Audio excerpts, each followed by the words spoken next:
بسم اللہ الرحمن الرحیم۔ کل گزشتہ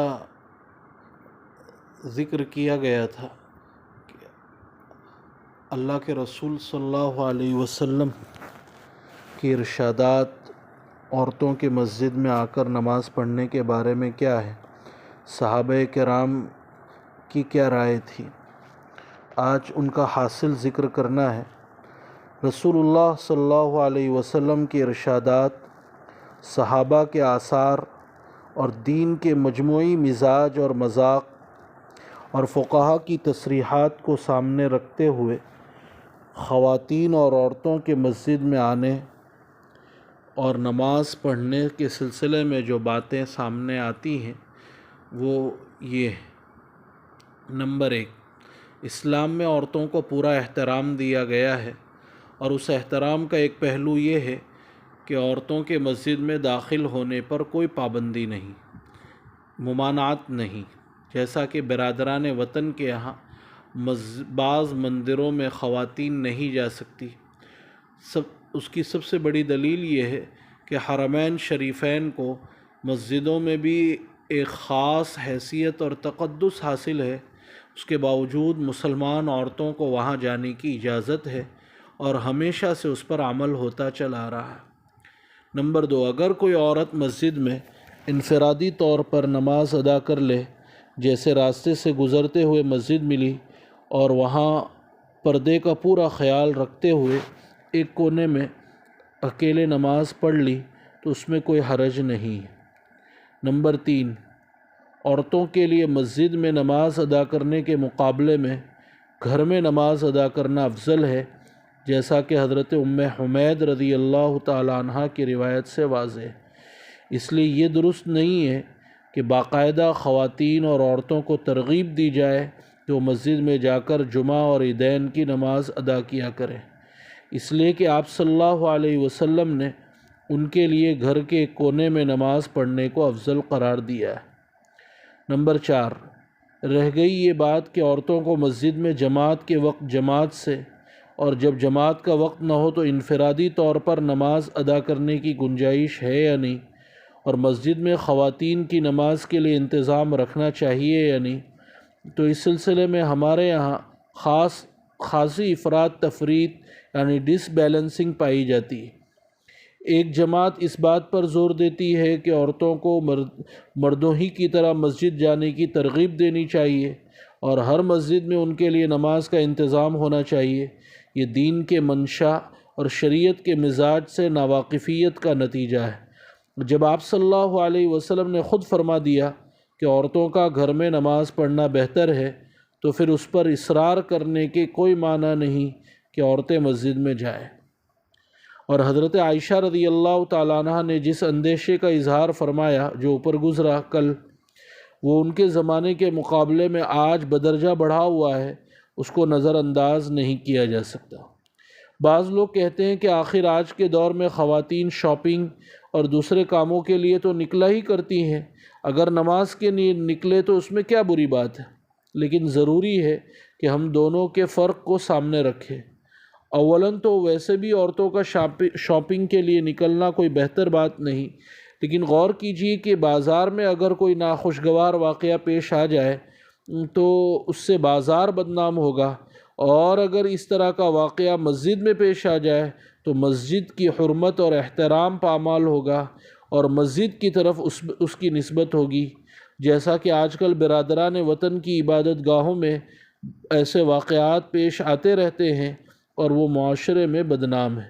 اس لیے موجودہ زمانے کے احوال اس کے لیے بالکل مناسب نہیں ہے کہ خواتین کو مسجد میں 5 وقت کی نمازیں ادا کرنے کی دعوت دی جائے۔ شریعت میں جہاں 2 طرح کے احکام ہوتے ہیں، ان کا ایک مقصد یہ بھی ہوتا ہے کہ 2 مختلف حالات کے لحاظ سے دونوں پر عمل کیا جائے۔ قرون اولیٰ یعنی پہلی اللہ کے رسول، صحابہ وغیرہ کے زمانے میں حالات اتنے برے نہیں تھے تو عورتیں مسجدوں میں جماعت سے نماز ادا کیا کرتی تھی، اور موجودہ زمانے میں اخلاقی خرابیاں بہت بڑھ گئی ہیں، اس لیے ہمیں اس طریقے پر عمل کرنا چاہیے جس کو جناب نبی کریم صلی اللہ علیہ وسلم نے زیادہ بہتر قرار دیا ہے۔ بعض تجدد پسند مرد اور خواتین اس بات کو عورتوں کی تذلیل قرار دیتے ہیں کہ ان کو جماعت میں شریک ہونے سے روکا جا رہا ہے۔ یہ محض ناسمجھی اور کم فہمی کی بات ہے۔ یہ تذلیل نہیں، یہ رعایت ہے۔ یہ حق تلفی نہیں بلکہ ان کے لیے چھوٹ ہے۔ عورتوں کا سب سے اہم کردار ماں ہونے کا ہوتا ہے۔ موجودہ دور میں بہت سی جگہ مسجدوں میں خواتین کے لیے نماز کا انتظام ضروری محسوس ہوتا ہے، جیسے بازاروں کی مسجدیں، کہ خواتین اگر نماز کا وقت ہو جائیں تو وہ بالکل نماز سے محروم نہ رہ جائیں۔ Railway station, bus stand, airport, court, hospital کے قریب کی مسجدیں، کیونکہ یہ ایسے مقامات ہیں جہاں ضرورتاً خواتین کو آنا پڑتا ہے۔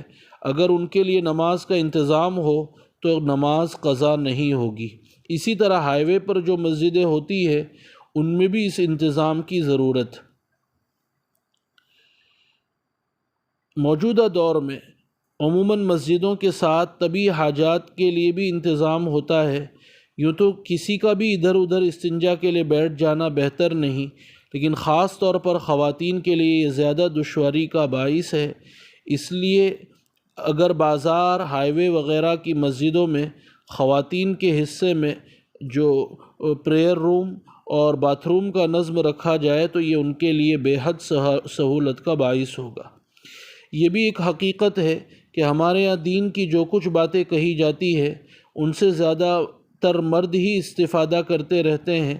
جمعہ کے بیانات ہوں، دعوتی اجتماعات ہوں، سیرت کے جلسے ہوں، مدارس کے پروگرام ہوں، اصلاح معاشرہ کی کانفرنسیں ہوں، ان میں بیچاری خواتین کو استفادے کا موقع شاذ و نادر ہی ملتا ہے۔ حالانکہ عورت خاندان کی بنیاد ہوتی ہے اور اس کی گود بچوں کی پہلی درسگاہ بنتی ہے۔ اس لیے ضرورت ہے کہ جو خواتین مسجد سے گھروں کو ایسا کیبل کنیکشن دیا جائے کہ خواتین اپنے گھروں میں جمعہ وغیرہ کے بیانات سن سکیں۔ اس وقت خواتین کی تربیت دونوں پہلوؤں سے ضروری ہے، اس پہلو سے بھی کہ وہ معاشرے کی اصلاح کریں اور ان کے ذریعے ایک اچھے سماج کی تشکیل ہو، اور اس لیے بھی کہ عورتوں کو بنیاد بنا کر اسلام کے بارے میں جو غلط فہمیاں پیدا کی جا رہی ہیں، خواتین اس کی حقیقت سے واقف ہوں اور وہ دوسری بہنوں کو اسلام کے بارے میں مطمئن کر سکیں۔ اور یہ اسی وقت ہو سکتا ہے جب کہ اصلاحی پروگراموں میں خواتین کے لیے کیبل کنیکشن یا دیگر ذرائع سے ان تک بات پہنچائی جائے۔ حاصل یہ ہے کہ نہ یہ بات درست ہے کہ خواتین کو مسجد میں جانے کی ترغیب دی جائے اور ہر مسجد میں ان کے لیے نماز کا انتظام ہو، اور نہ یہ درست ہے کہ جہاں مسجدوں میں خواتین کے لیے نماز کا انتظام کرنے کی ضرورت ہے، جس کی طرف اوپر اشارہ کیا گیا، وہاں بھی اس ضرورت کو نظر انداز کر دیا جائے۔ اللہ تعالی ہمیں دین کا صحیح فہم نصیب فرمائے، ڈس بیلنسنگ سے اللہ ہماری حفاظت فرمائے، شریعت کے مزاج اور منشا پر عمل پیرا ہونے کی توفیق عطا فرمائے۔ سبحان اللہ و بحمدہ، سبحانک اللہم و بحمدک، نشہد ان لا الہ الا انت، نستغفرک۔